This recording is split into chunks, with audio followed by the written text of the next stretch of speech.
Hey everyone, in this video I'm going to review Google Fiber Internet. Google Fiber Internet is a high-speed internet service renowned for its speed, simplicity, and reliability.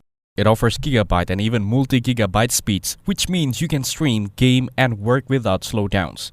The service comes with unlimited data, so you don't have to worry about extra charges or speed limits. Many users like that it provides straightforward pricing without hidden fees or long-term contracts. The setup process is smooth, and Google often includes professional installation at no additional cost. Its Wi-Fi system is strong enough to cover large home, and you can add mesh points for even better coverage. Customers say that video calls, 4K streaming, and downloads feel effortless with Google Fiber.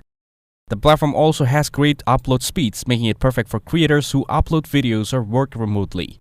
Another plus is its reliability. Outages are rare compared to other providers. The support team is easy to reach and helpful, adding to the trust factor. Google Fiber is only available in select US cities, which is its biggest drawback.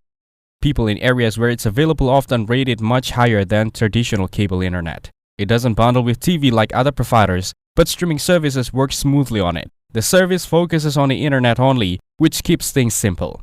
Overall, Google Fiber is a strong choice if you want a lightning fast, affordable, and hassle-free internet with no strings attached. Thank you everyone for watching this video. Hope you get some value. Make sure to like the video and subscribe. Goodbye.